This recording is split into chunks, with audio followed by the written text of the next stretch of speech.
To me, it's extremely simple. We have a state that went through a farm crisis. We invited immigrants to come as a way of resolving part of our farm crisis. Immigrants are human beings, they have children. Guess what? There is no visa program that the federal government has established that allows the kind of workers that we need in Nebraska to be here legally. Yes, it was meatpacking plants that as they moved away from Omaha especially, and as they were restructuring throughout the entire industry and the region, not only Nebraska, they began to look for towns where they would be closer to the cattle they would slaughter, and they would be closer to some of the necessary productive inputs. As they moved, and also away from unions and away from some of the environmental regulations that now they were not able to meet, or at least were being challenged on that basis. And as they moved to these rural areas, of course, what they face is a shortage of population or labor force. Initially, and I think that meatpacking managers, owners knew well that this was an issue, and that they would have to put together a labor force through a variety of means, and probably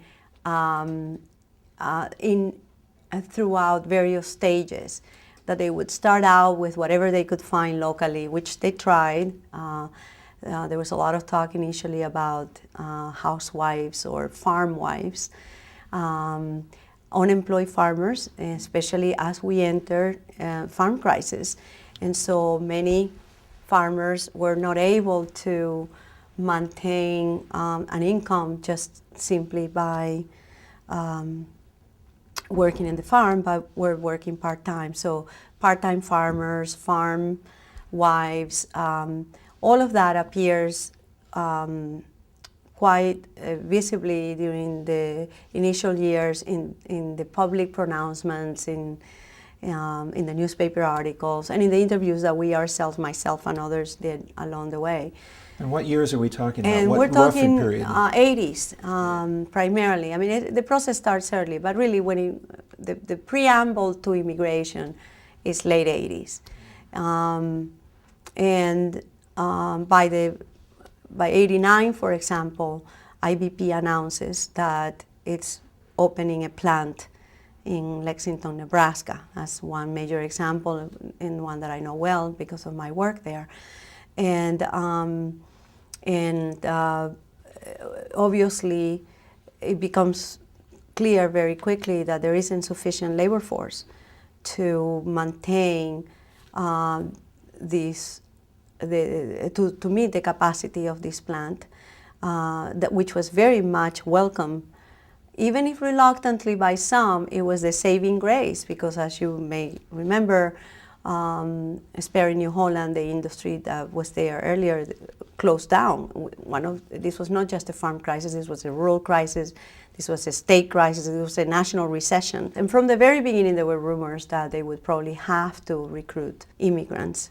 IBP, not only in that plant, but for other plants, begin to set the pace, as they did in other aspects of the industry, and launch a major recruitment effort that included full-time recruitment agents that scout the country, that place commercials along the border and in areas of very high new immigrant concentration, such as California, Los Angeles, and in Texas, in some areas, Chicago, Illinois, and even in Garden City, Kansas, and places where they had already begun to come a little earlier. And so that becomes really the impetus for the very large new wave of migration of immigrants from Asia and Latin America primarily at the beginning of the 1990s, one that continues till today. And so where we are today, is that in many of these rural communities, particularly what we call meatpacking communities, immigrant labor is the primary and probably the only labor force that can supply the thousands of workers that are needed.